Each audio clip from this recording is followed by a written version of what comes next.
जिंदाबाद हिंदुस्तान जिंदाबाद। मंच पर विराजमान हमारे सभी सम्मानित साथीगण, सामने बैठे हुए इस कौमी एकता सद्भावना सम्मेलन में उपस्थित भाइयों, बहुत लंबा समय हो गया और बहुत देर से हम चर्चा सुन रहे हैं कौमी एकता की, सद्भावना की, परस्पर आपस में हमारा भाईचारा कैसे सुदृढ़ हो, ये सब चर्चा आप सुन चुके हैं। मैं उन्हें साधु तो शाम को जब समाज नमाज पढ़ने का समय हुआ तो आजाद वहां से चलने लगे और स्वामी श्रद्धानंद ने कहा कहाँ जा रहे हैं मौलाना? तो उन्होंने कहा नमाज पढ़ने के लिए जा रहा हूँ। कहाँ पढ़ोगे? नमाज की मस्जिद में जाऊंगा। तो उन्होंने कहा क्या खुदा, क्या भगवान यहाँ पर नहीं है? तो उन्होंने कहा वो तो सब जगह पर है। तो उन्होंने कहा सब जगह पर है तो गुरुकुल के प्रांगण में बैठ करके नमाज पढ़ो, ये होती है सद्भावना। और उन्होंने वहाँ पर बैठ करके नमाज की व्यवस्था की। मुझे भी आज तक ध्यान है जब चौधरी जलेब खां और हम एक पार्टी में काम करते थे तो चौधरी जलेब खां मेरे पास कई बार आते जाते रहते थे। मैं उनकी व्यवस्था नमाज के समय पर नमाज की व्यवस्था करता था और वो नमाज पढ़ करके वहां से जाते थे। सांप्रदायिक सद्भाव की भावना हमारे जीवन के अंदर होनी चाहिए और ये तब हो सकती है जब हमारे जीवन के अंदर सौहार्द की भावना पैदा हो। कौमी एकता का मतलब क्या होता है? अनेकता में एकता। अनेकता में जहाँ एकता होगी वहाँ पे कौमी एकता बनेगी, वहाँ सांप्रदायिक सद्भाव बनेगा, वहाँ लोगों के मन आपस में मिलेंगे। और जहाँ पर राजनीतिक लोगों के मन में घेरना पैदा करें, इससे ज्यादा घटिया काम और दूसरा कोई नहीं हो सकता है। आज सोशल मीडिया पर जो जहर उगला जा रहा है उसे देख करके मेरा तो दिमाग खराब हो जाता है कि आज सोशल मीडिया पर क्या परोसा जा रहा है। बेरोजगारी की बात को उठाए तो उस समय मंदिर की बात छेड़ दी जाती है, उस समय कोई किसान अपनी आवाज उठाए तो उस समय हिंदू मुसलमान का जहर बोल दिया जाता है। ये सब राजनीतिक एक प्रकार से पाखंड है। राजनीतिक लोगों को लड़ाते हैं, आपस में लोग नहीं लड़ते हैं। उनको किसी न किसी स्वार्थी राजनीतिक लोगों का सहारा मिलता है और वो उनको लड़ा देते हैं। ला इलाहा इल्लल्लाह मोहम्मद रसूलुल्लाह एक आप ये पढ़ते रहते हैं, इसको आप देख करके देखो, इसमें ये कहा गया कि वो अल्लाह एक है, उसकी इबादत करनी चाहिए और मोहम्मद रसूल जो है वो पैगंबर है, उनका खुदा का पैगंबर है, संदेश वाहक है। मैंने इसको थोड़ा और ढंग से बनाया, ला इलाहा इल्लल्लाह मोहम्मद उनके जर्रा जर्रा रसूलुल्लाह के वो जो परमात्मा है उसको हम किसी नाम से जान सकते हैं, लेकिन वो जर्रा जर्रा के अंदर व्याप्त है, वो कहीं एक स्थान पर नहीं। और वेद भी कहता है एकम सद्विप्रा बहुधा वदन्ति, कि वो परमात्मा एक है, उसको हम अनेक नामों से पुकारते हैं। आज इतना सांप्रदायिकता हो गई, ये जो मैंने वस्त्र पहने हुए हैं इसको कहते हैं हिंदुओं का वस्त्र है। कोई हरे रंग का कपड़ा पहनता है तो उसे कह दिया जाता है कि ये मुसलमानों का वस्त्र है।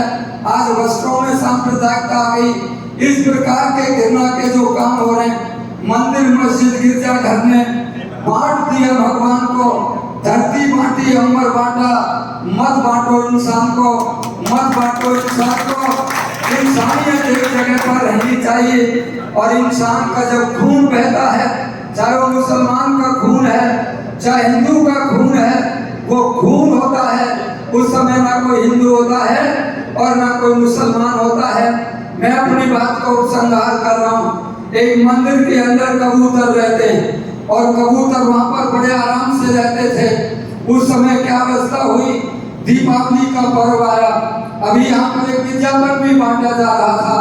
आज त्योहारों के पर्वों के ऊपर भी मतभेद पैदा कर दिए गए। तो उस समय क्या हुआ, मंदिर की सफाई होने लगी कबूतरों ने देखा कि अब हम कहाँ जाएं, तो सामने मस्जिद थी, वो मस्जिद के ऊपर चले गए, मस्जिद में रहने लगे। लेकिन ईद का जब अवसर आया तो मस्जिद की सफाई होने लगी, तो मंदिर वाले और मस्जिद वाले जो कबूतर थे वो उड़ करके चर्च में चले गए, चर्च में रहने लगे।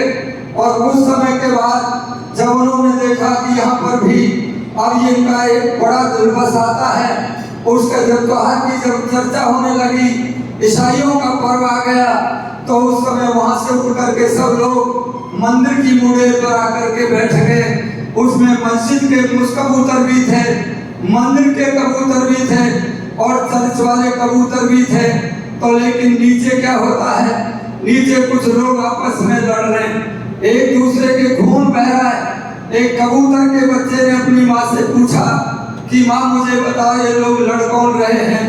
उन्होंने कहा बेटा ये हिंदू है, ये मुसलमान है, ये आपस में लड़ रहे हैं। कि क्यों लड़ते हैं ये, कि मुसलमान कौन होता है। उन्होंने कहा जो मस्जिद में जाता है वो मुसलमान होता है और जो मंदिर में जाता है वो हिंदू होता है। तो उन्होंने कहा जब हम मंदिर में रहते थे तब भी हम कबूतर थे, और जब हम मस्जिद के अंदर गए तब भी हम कबूतर थे, और चर्च में गए तब भी हम कबूतर थे, ये आपस में क्यों लड़ रहे हैं।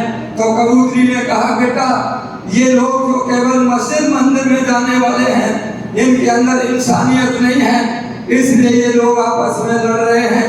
तो इंसानियत जहाँ नहीं होती है, सांप्रदायिकता झगड़े वहाँ पर होते हैं, लड़ाइयाँ वहाँ पर होती हैं। इन बातों को हमें अपने अंदर से निकालना चाहिए। बहुत सारी बातें हैं जिनके ऊपर हम विचार कर सकते हैं। मुझे तो एक बात का बहुत बड़ा गर्व है, मैं उस संगठन में काम करता हूँ जो गैर सांप्रदायिक संगठन है, कोई सांप्रदायिकता नहीं है, और वसुधैव कुटुंबकम, पूरा संसार एक परिवार है, इस दृष्टिकोण को रखते हैं। और जब हम प्रार्थना करते हैं सर्वे भवन्तु सुखिनः, सर्वे सन्तु निरामया, सबके सुखी रहने की कामना करते हैं, ये विचार हमारे जीवन के अंदर सबके जीवन में आने चाहिए। मोहम्मद इकबाल ने एक बात कही थी, सारे जहां से अच्छा है ये हिंदुस्तान हमारा, हम हैं बुलबुल इसके, ये है गुलस्ता हमारा, ये गुलस्ता हमारा है। ये किसी व्यक्ति का राज नहीं है, ये किसी व्यक्ति का राष्ट्र नहीं है, ना किसी पार्टी का राष्ट्र है। इस राष्ट्र के अंदर रहने वाले जो लोग हैं वो सब लोग एक प्रकार से यहाँ के नागरिक हैं। एक व्यक्ति हुआ मौलाना मशहूर, उन्होंने क्या कमाल की बात कही। उस समय अंग्रेज का जब राज्य था तो उन्होंने एक फतवा जारी किया, और फतवे में ये कहा कि ब्रिटिश सरकार, अंग्रेज की सरकार में भर्ती होना हराम है। जब ये फतवा पढ़ा गया तो अंग्रेजों ने उसके खिलाफ कार्रवाई की, मुकदमा बनाया गया, और मुकदमा दर्ज करने के बाद जब वो अदालत में पेश हुए तो जज ने पूछा कि आपने क्या ये फतवा जारी किया था। उन्होंने कहा मैंने फतवा जारी किया था, और यही फतवा मैं तेरी अदालत में भी जारी करता हूँ कि उस अंग्रेज की फौज में भर्ती होना हराम है। तो उन्होंने कहा कि जज ने, तुम्हें पता है ये कितना बड़ा अपराध तुम कर रहे हो, तुम्हें बहुत सख्त सजा दी जाएगी। तो उस समय मदनी नाम का मौलाना कहता है कि जज साहब फतवा जारी करना मेरा काम था और सजा देना तेरा काम है, तू सजा दे और मैं अपने फतवे को वापस नहीं लूंगा। उनको सजा दी गई, उन्होंने कहा इसको फांसी की सजा दी जाए। जब फांसी का हुक्म हुआ तो उन्होंने एक कपड़ा निकाला, और कपड़ा निकाल करके मेज पर रख दिया, और मेज पर जब कपड़ा रखा तो मजिस्ट्रेट ने पूछा ये क्या है कपड़ा। तो उन्होंने कहा ये कफन है। तो उन्होंने कहा ये कपड़ा तो यहाँ भी मिल सकता था। उन्होंने कहा नहीं, देवबंद से खरीद करके लाया हूँ। जिस ब्रिटिश सरकार के खिलाफ मैंने लड़ाई लड़ी है, आजीवन उसके खिलाफ बगावत की है, उसके कफन में लपेट करके मुझे अगर कब्र के अंदर दफनाया जाए तो मुझे स्वीकार नहीं होगा। ये प्रकार की भावना हमारे सबके अंदर आनी चाहिए। जब ये बात एक प्रकार से जो सांप्रदायिक ताकतें हैं, कट्टरपंथी ताकतें हैं, जो हिंदू मुसलमान कबीले वर्ग को लड़ा करके अपना उल्लू सीधा करना चाहते हैं, उनसे हमें सावधान रहना चाहिए।